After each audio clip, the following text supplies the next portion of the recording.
नमस्कार, आप देख रहे हैं बुलंद आवाज पूजा सिंह के साथ। दोस्तों, आजाद समाज पार्टी के मुखिया और भीम आर्मी चीफ चंद्रशेखर आजाद ने सरकार पर जमकर निशाना साधा। सरकार को घेरा, सरकार से सवाल पूछे, सरकार को नसीहत दे डाली, साथ ही साथ सुझाव भी दे दिए। महाकुंभ में हुए दुखद और दर्दनाक हादसे को लेकर के इतनी बड़ी घटना हो गई, भगदड़ मची कुंभ में, भीड़ नियंत्रण से बाहर हो गई, अपना आपा खो बैठी और इतना बड़ा हादसा हो गया। कई लोगों की जानें गई हैं, कई लोग गंभीर रूप से घायल हैं, कई लोग कम घायल हैं और बहुत सारे लोग लापता हैं। ये जो सारा मामला हुआ, ये जो सारी घटना हुई, ये जो हादसा हुआ, इसकी जानकारी कहीं ना कहीं प्रशासन को पहले से थी। तभी तो तमाम वीडियोस भी वायरल हैं कि पहले से चेतावनी दे रहे थे कमिश्नर वहां पर, और अधिकारी भी बता रहे थे कि यहाँ भगदड़ हो सकती है, आप लोग स्नान कर लीजिए, आप लोग सोइए मत, और ये और वो। कहीं ना कहीं इनको भी अंदाजा था। अगर अंदाजा था तो फिर इतनी भीड़ इकट्ठा क्यों होने दी गई? सबसे बड़ा सवाल तो ये है। एंट्री और एग्जिट एक ही बना रखा था, है ना? ताज्जुब की बात। लोग आते गए आते गए आते गए, बैरिकेटिंग तोड़ करके, बैरिकेटिंग को फांद करके लोग संगम की ओर बढ़े, त्रिवेणी घाट की ओर बढ़े, संगम नोज की तरफ बढ़े, उस जगह पर ही डुबकी लगाने के लिए जहां से लोगों को ऐसा लगता है कि वहां से उनको मोक्ष मिल सकता है और सारे पाप धुल सकते हैं। तो ये जो कुशासन है, इसी पर सवाल उठाए हैं चंद्रशेखर आजाद ने। उनका साफ तौर पर कहना है कि ये पूरी तरीके से सरकार का कुशासन है, जो ये इस तरीके का हादसा हुआ। सरकार पूरी तरीके से फेल साबित हुई है कुंभ को आयोजित करने में। अगर आस्था को इवेंट ना बनाया जाता तो ऐसा हादसा नहीं होता, ये कहना है चंद्रशेखर आजाद का। कहीं ना कहीं उन्होंने सच्चाई कही है, सच कहा है कि अगर आस्था को आप इवेंट ना बनाते, वीआईपी कल्चर में तब्दील ना करते, तो फिर इसको होने से रोका जा सकता था। और आपके ऊपर इतने सवालिया निशान नहीं खड़े होते। आप भीड़ को आने दे रहे हो, उनको निमंत्रण दे रहे हो कि कुंभ आओ, कुंभ आओ, कुंभ आइए, आइए यहाँ संगम में डुबकी लगाइए और अपने पाप धोइए। लेकिन आपने अपने मेहमानों के साथ जो व्यवहार किया, जो सलूक किया, वो कहीं से कहीं तक भी स्वीकार्य नहीं है। आपने ना सिर्फ उत्तर प्रदेश बल्कि न जाने कौन कौन से प्रदेश से, विदेशों से लोग आए हैं कुंभ में। साउथ इंडिया से बहुत सारे लोग आए हैं, साउथ इंडिया से, महाराष्ट्र से आए हैं, बहुत सारी जगहों से लोग कुंभ में पहुंचे हैं। लेकिन आपके इंतजाम कैसे हैं? आपका प्रबंध कैसा है? आपका प्रशासन कैसा है? ये इस बात पर निर्भर करता है कि आप उसको कितनी गंभीरता के साथ ले रहे हैं और कितना उसको जो है सुचारू रूप से चला पाने में सक्षम है। यही सवाल उठाया है चंद्रशेखर ने कि आपने इतने लोग बुला तो लिए, लेकिन उनके लिए इंतजाम आप नहीं कर पाए। पहली बात तो ये हादसा होना ही नहीं चाहिए था, ये हादसा हो गया, दुखद हादसा। उसके बाद घायलों के लिए पुख्ता इंतजाम नहीं है, आपके पास इतने हॉस्पिटल्स नहीं है, आपके पास एम्बुलेंसेज पर्याप्त नहीं है, आपके पास अस्पतालों में बेड नहीं है, आपके पास ऑक्सीजन नहीं है, आपके पास समुचित इलाज की व्यवस्था नहीं है घायलों के लिए। तो कैसा आयोजन किया है आपने?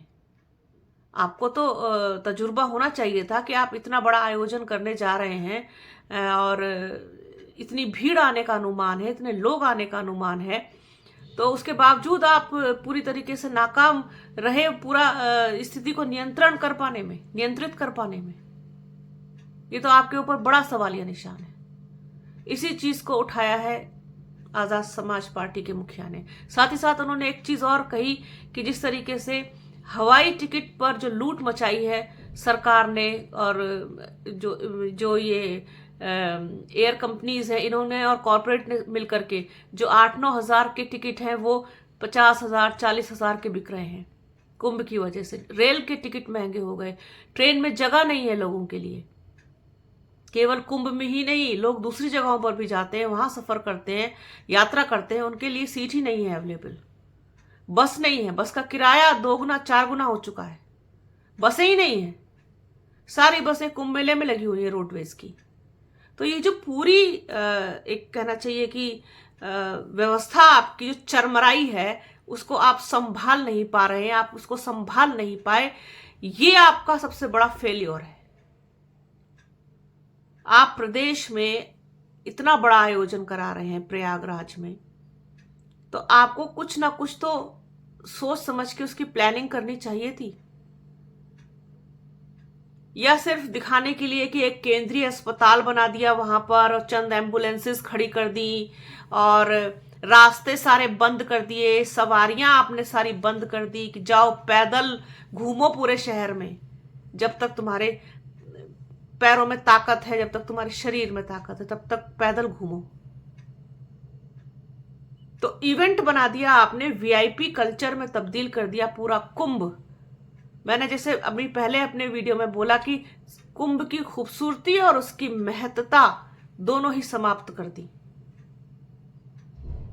इसी चीज को लेकर सरकार से सवाल किए हैं चंद्रशेखर आजाद ने। सबसे पहली चीज उन्होंने ये बोला कि मीडिया से बात करते हुए बोला कि आपने जो इतने लोगों को बुलाया उनके लिए क्या इंतजाम किए, आपके पास घायलों के इलाज के लिए क्या इंतजाम है, क्या व्यवस्था है, इसके अलावा जो लोग लापता हैं उनको ढूंढने के लिए क्या कर रहा है आपका प्रशासन, और जो लोग अपनी जान गंवा बैठे हैं, जो जिनकी जान गई है, जो परिवार जिन परिवारों ने अपनों को खोया है, उनके लिए मुआवजे की मांग की गई है।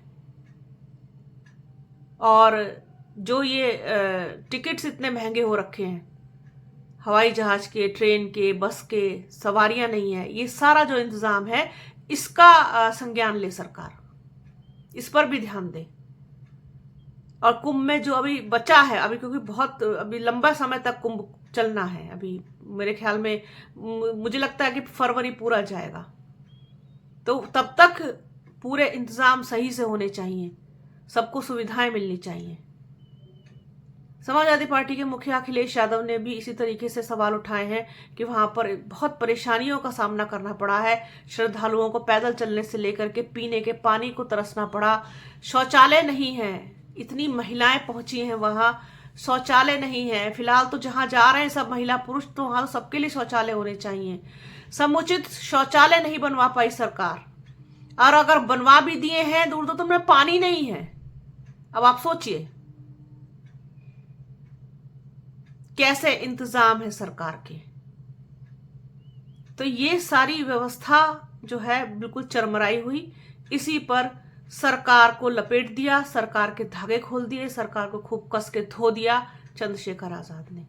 कुंभ से जुड़ी हुई और भी कोई अपडेट अगर हमको मिलेगी या किसी का कोई बहुत तीखा निशाना, तीखा हमला सामने आएगा तो वो भी आप लोगों के साथ शेयर करेंगे। तो बने रहिए हमारे चैनल के साथ, हमारे चैनल को लाइक कीजिए, शेयर कीजिए, सब्सक्राइब कीजिए, बेल आइकन घंटी जैसी आकृति जरूर दबाइएगा जिससे कि आने वाले वीडियो का नोटिफिकेशन आपको मिल सके। वीडियो को प्लीज पूरा देखिएगा, ज्यादा से ज्यादा शेयर कीजिएगा, अपना और अपनों का बहुत ख्याल रखिए। जल्द मिलूंगी आपसे एक नए वीडियो में, एक नए मुद्दे के साथ, एक नई चर्चा में। तब तक के लिए जय हिंद।